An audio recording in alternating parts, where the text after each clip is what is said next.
Let's move on to what's ahead for 2013. Well, the first thing that comes up each time is our annual dinner on January 24th. That's one where we also award our Citizen of the Year, and if you have people you'd like to nominate to be considered for Citizen of the Year, I think the deadline is January 9th for that.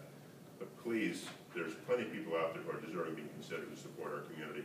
Last year, Mike Robinson from OSF was the person who was honored. Our speaker is Jim Blasingame, the small business advocate. I don't know if any of you listened to him on radio segments or not. He's a nationally syndicated radio personality. He is somebody who speaks passionately about small business and their importance in the community. So it's a chance to reinforce his message, and he's going to talk about the age of the customer and how the world is changing through the customer's eyes and how both businesses and communities need to change to address meeting customer needs.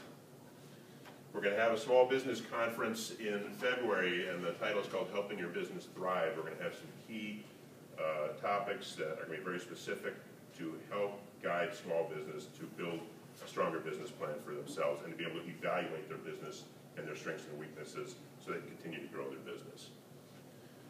We've talked about our awards for the Citizen of the Year, but we also do throughout the year the Small Business of the Year in February.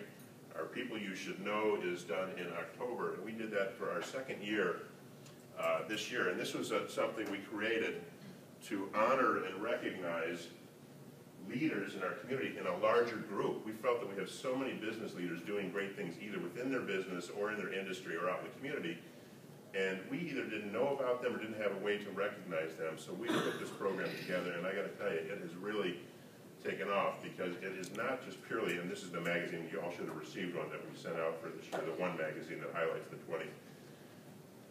It's not about giving them recognition, it's about spurring new leadership and new networks of leadership in our community to continue to advance our needs. And I'll tell you what happened in the first year. Our first 20 people who were honored felt very humbled and honored to have been recognized, but also said, what do we do with this?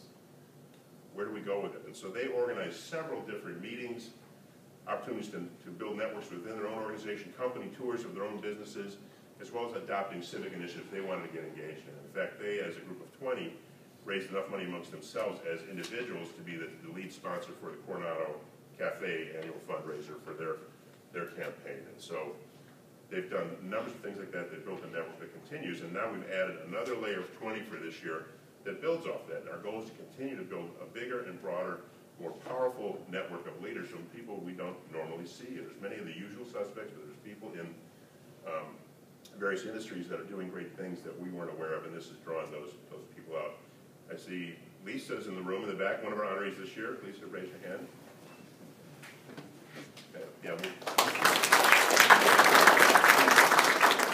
And again, Lisa is with Super Shredders at Barbara Olson, and somebody we learned a lot about, and we see Lisa everywhere. She is everywhere, but to learn about all the other things she's engaged with, a chance to know that, and now put that to some leadership within the group of the 20 people you should know.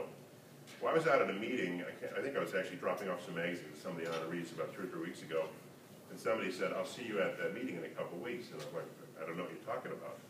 So we have a meeting December 6th, the 20 people you should know for this year, scheduled a meeting, talk about things they want to engage in. What do they do as a group? I didn't even know about it. Like, great, they're off and running. Yeah, that's what we want to do, is continue to build and engage things, to do things that bring about positive change in our community.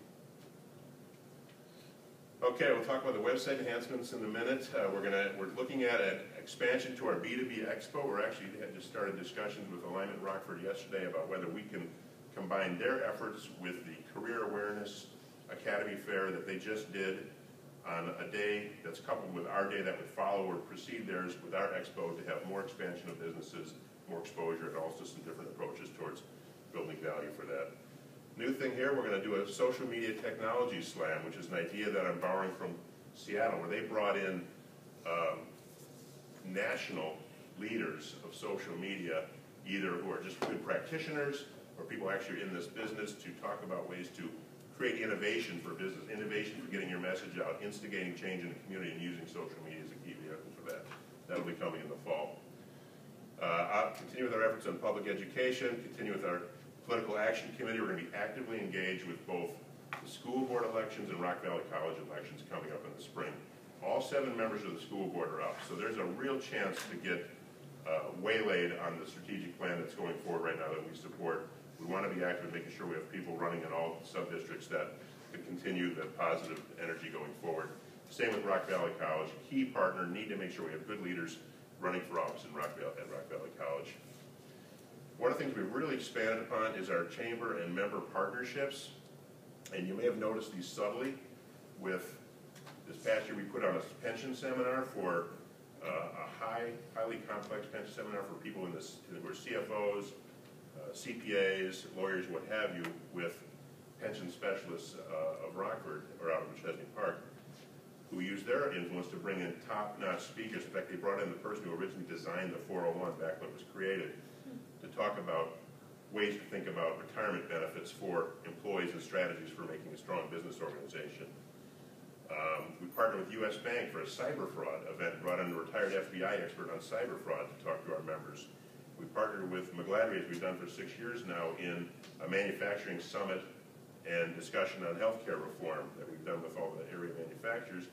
And then we worked with Sikich to put on a business fraud seminar for our members to be able to understand how easy it is for employees to conduct fraud in organizations. So every one of these were done at the initiative of our members who needed or wanted to use the power and brand of the chamber to promote something out in the community they thought was good for the community. We're going to continue doing those this year. If your organization has an interest, by all means talk to us, because we can work on several things that we think add value to our members from an education standpoint. And then obviously we're going to be engaged fully in implementing the Humana partnership model.